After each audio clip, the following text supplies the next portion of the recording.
Hello, कैसे हैं दोस्तों? आशा करते हैं अच्छे होंगे। चलिए दोस्तों, आज हम बात करेंगे सर्वनाम के बारे में कि सर्वनाम क्या है।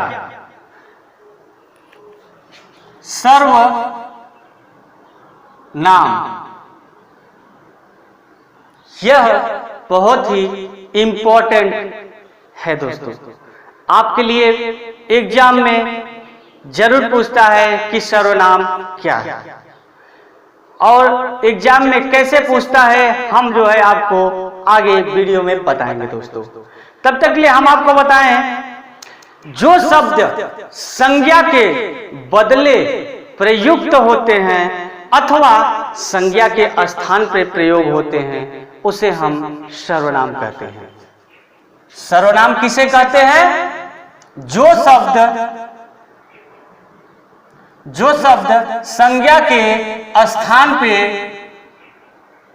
प्रयोग होते हैं उसे हम सर्वनाम कहते हैं। अब आप सोच रहे होंगे कि आखिर संज्ञा क्या होता है। जी हाँ दोस्तों, अगर आपको संज्ञा पता है तो ठीक है, और अगर नहीं पता है तो आप हमारे चैनल को सब्सक्राइब करके हमारे चैनल पे जाके आप जो है संज्ञा का वीडियो एकदम से डिटेल में बताए हैं, आप उसे संज्ञा को जान सकते हैं। जी हाँ दोस्तों, चैनल को सब्सक्राइब करें और इसके डिस्क्रिप्शन बॉक्स में भी हम इसका लिंक दे देंगे और आप वीडियो को देख लीजिए कि संज्ञा क्या होता है। बहुत ही डिटेल में बताए हैं दोस्तों। अब बात करते हैं सर्वनाम के भेद। सर्वनाम के भेद, जी हाँ दोस्तों, एग्जाम हॉल में आपसे पूछता है, एग्जाम में पूछता है आपसे कि सर्वनाम के कुल कितने भेद होते हैं। सर्वनाम के कुल कितने भेद होते हैं? तो सर्वनाम के मात्र 6 भेद होते हैं। सर्वनाम के 6 भेद होते हैं। कौन कौन से भेद होते हैं? 6। ये रहा, पहला होता है हमारा पुरुषवाचक सर्वनाम। पुरुषवाचक सर्वनाम।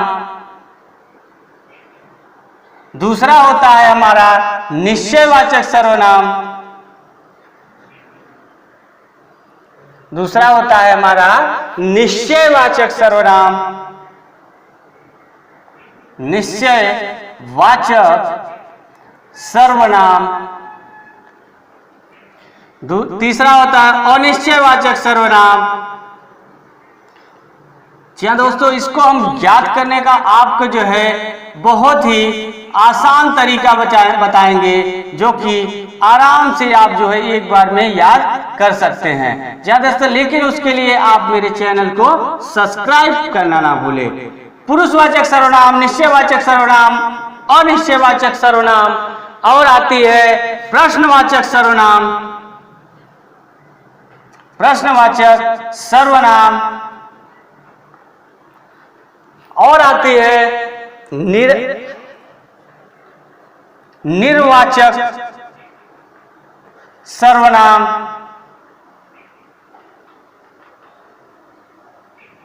उसके बाद आता है हमारा संबंधवाचक सर्वनाम। संबंधवाचक सर्वनाम।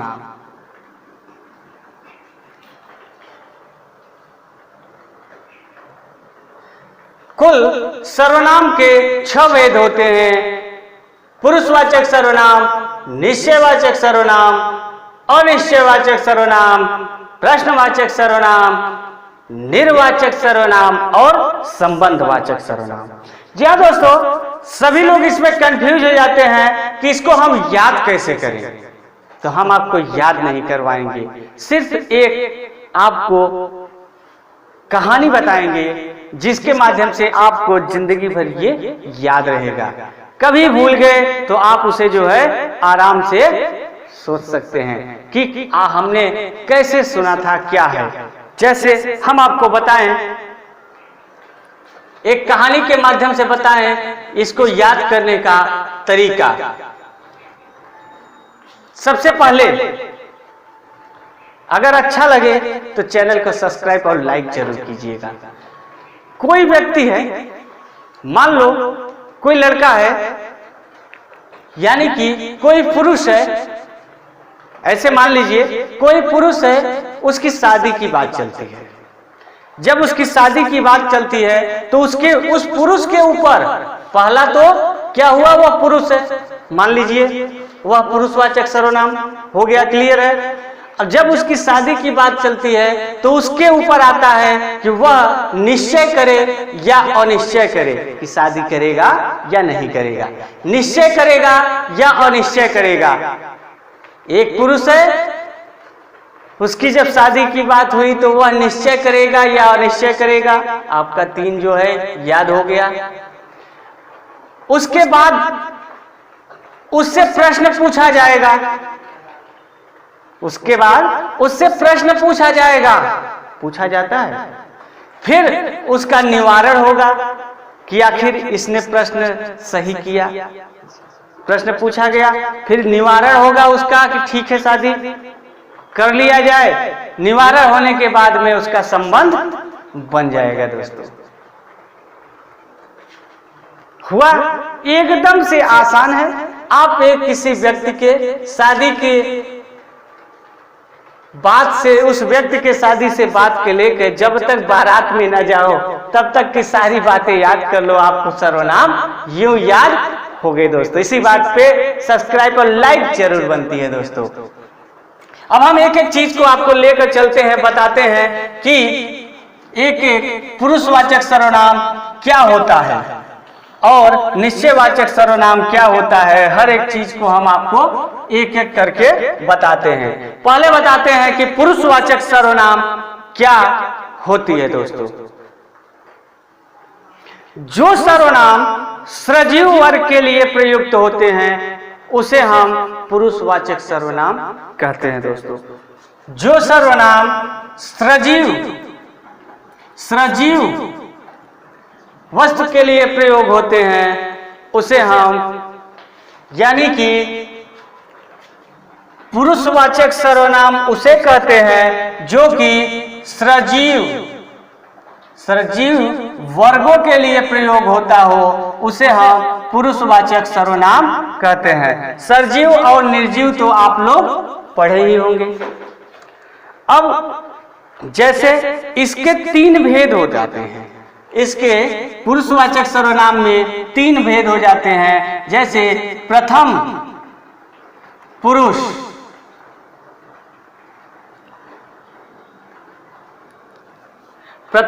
हो जाते हैं और मध्यम पुरुष हो जाते हैं। मध्यम पुरुष, उसके बाद अन्य पुरुष। ये हम कोई संस्कृत नहीं बता रहे हैं, आपको हिंदी ही बता रहे हैं। पुरुष के ये 3 पार्ट होते हैं पुरुषवाचक सर्वनाम के। अब इसमें क्या है, प्रथम पुरुष क्या है, इसे संस्कृत में उत्तम पुरुष का सर्वनाम भी कहते हैं। प्रथम पुरुष को संस्कृत में उत्तम पुरुष कहते हैं। इसके अंतर्गत 2 शब्द आते हैं, ये ध्यान दीजिएगा। जब भी पुरुषवाचक सर्वनाम होता है तो वह, इसमें 2 शब्द आते हैं। प्रथम में मैं और आते हैं क्या, हम सब। यह मैं और हम सब संज्ञा के स्थान पर प्रयोग होकर वाक्य बनते हैं। उसके बाद मध्यम पुरुष में आते हैं तो मध्यम पुरुष में कौन सा शब्द प्रयोग होता है, तुम और तुम सब। और अन्य पुरुष में आते हैं वह और वे सब।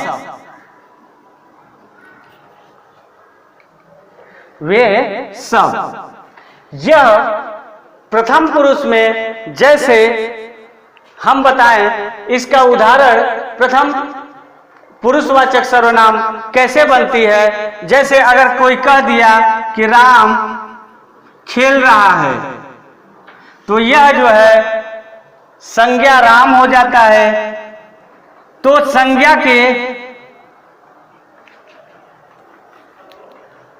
जैसे किसी ने कह दिया कि राम खेल रहा है, कोई कह दिया राम खेल रहा है, तो ये राम एक नाम है, तो यह जो है संज्ञा हो गया। तो इसके जगह पे अगर यहां पे लगा दे, हमेशा संज्ञा के जगह स्थान पे ही सर्वनाम प्रयोग होता है, तो राम को हटाए, राम एक संज्ञा है, यहां पे लगा दिए वह खेल रहा है, तो यह जो है सर्वनाम में बदल गया। वह सर्वनाम है पुरुषवाचक सर्वनाम का, इसे हम लगा दिए वह खेल रहा है, तो यह जो है संज्ञा के स्थान पे राम की जगह पे वह हो गया। वह हमारा संज्ञा सर्वनाम है। अब हम बात करते हैं निश्चयवाचक सर्वनाम क्या होता है। यानी कि पुरुषवाचक सर्वनाम में यही शब्द लगा के जो है होता है, बनते हैं हमारे। अब आते हैं हमारा निश्चयवाचक सर्वनाम। निश्चयवाचक सर्वनाम जो आते हैं उसके लिए हम आपको बताएं कि निश्चयवाचक सर्वनाम वह सर्वनाम होते हैं जो किसी चीज को निश्चित रूप से बताता है, किसी चीज को निश्चित रूप से बताता है, वह हमेशा निश्चयवाचक सर्वनाम होता है दोस्तों। जैसे इसे अगर बताएं, जो सर्वनाम संज्ञा के निश्चित रूप को बताए, जो सर्वनाम संज्ञा के निश्चित रूप को बताए, वह निश्चयवाचक सर्वनाम होता है दोस्तों। स्याही लग गया थोड़ा सा।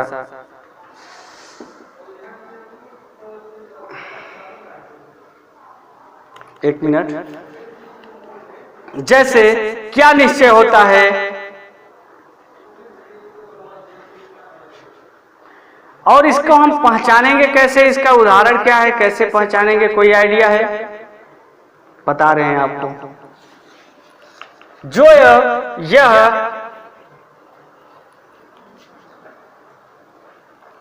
क्या बात है यार, चल नहीं रही है।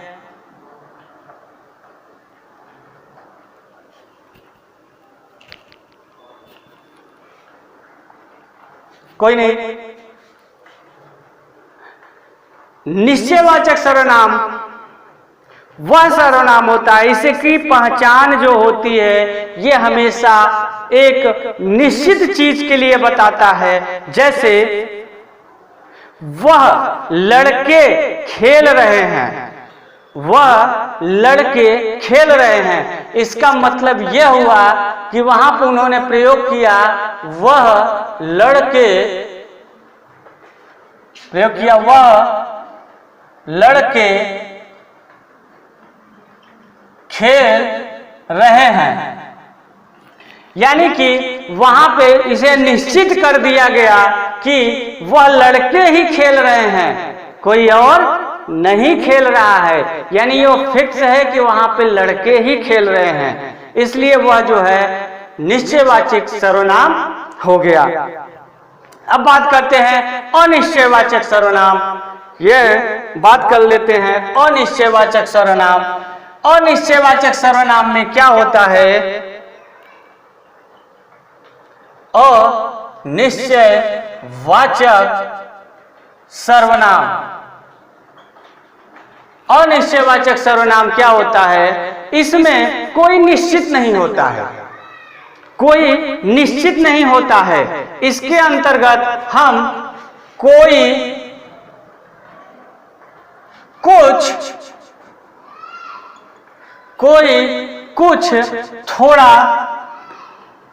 थोड़ा इस सब शब्दों का प्रयोग करते हैं। जैसे कोई शब्द दे देता है कोई रो रहा है।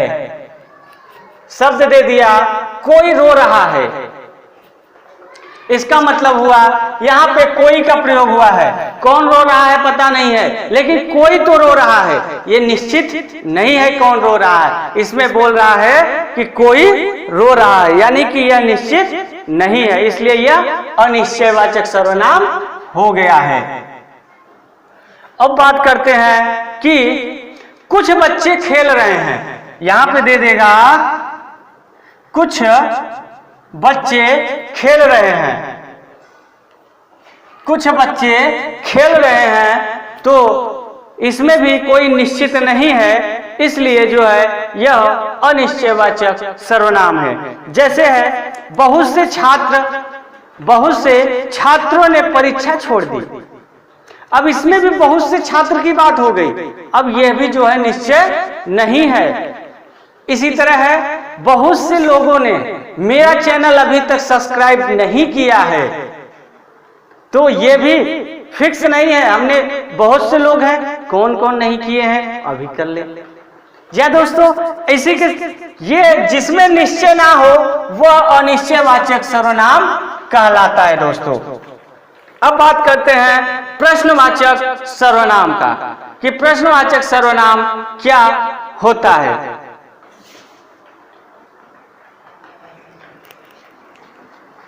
प्रश्नवाचक सर्वनाम, प्रश्नवाचक सर्वनाम आखिर क्या होता है जान लीजिए कि इसमें कोई सवाल किया जाता है।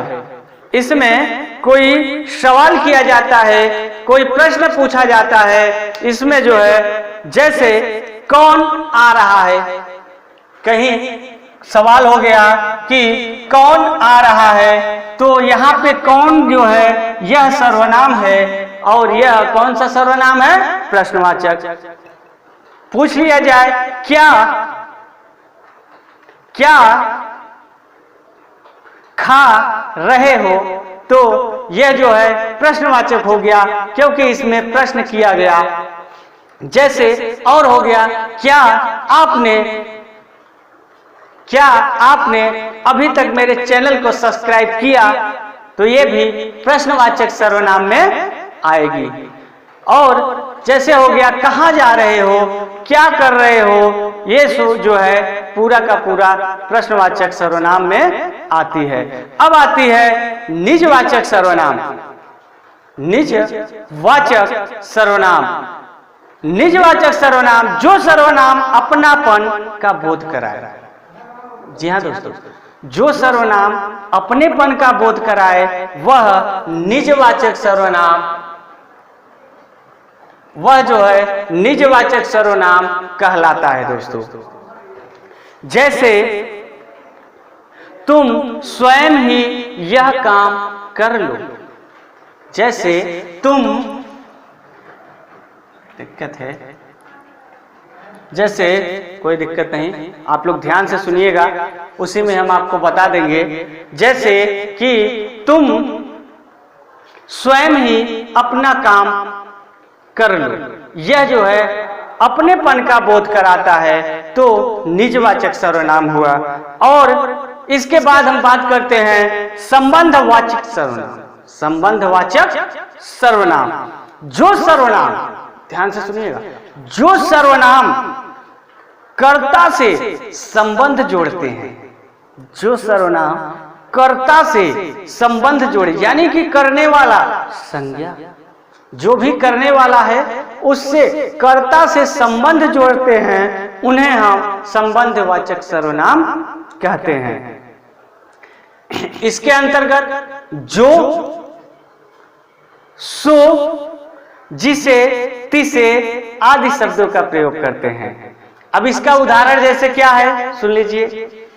जो लड़का तुझे कल बाजार में मिला था, जो लड़का कल तुझे बाजार में मिला था वह मेरा मित्र था। इसका उदाहरण संबंधवाचक का, जैसे मैंने बताया इसमें जो, सो, जिसे, तिसे, इस सब शब्दों का प्रयोग होता है। जैसे संबंध इसमें क्या है, जो लड़का तुझे कल बाजार में मिला था वह मेरा मित्र था, यानी कि इसका उस लड़के से मेरी संबंध है। ऐसे तुझे, दूसरा उदाहरण है, तुझे जिसे बुलाए थे, यानी कि तुम जिसे बुलाए थे तिसे उसके घर वाले ढूंढ रहे हैं। तुम जिसे बुलाए हो तिसे उसके घर वाले ढूंढ रहे हैं। जी हाँ दोस्तों, ये हम आपको सर्वनाम, आप कमेंट करके इसके बारे में डिटेल में पूछ सकते हैं दोस्तों। जो कि न समझ में आया हो आप कमेंट करके पूछिए, हम जो है और आसानी से बताएंगे। मार्कर थोड़ा सा धोखा दे दिया, कोई नहीं, लेकिन हम कमेंट में आपको इससे भी आसान तरीके से बताएंगे। तब तक के लिए आप मेरे चैनल को सब्सक्राइब करें, लाइक करें और दोस्तों में शेयर करना ना भूलें। तब तक मिलते हैं अगले वीडियो में। Bye bye.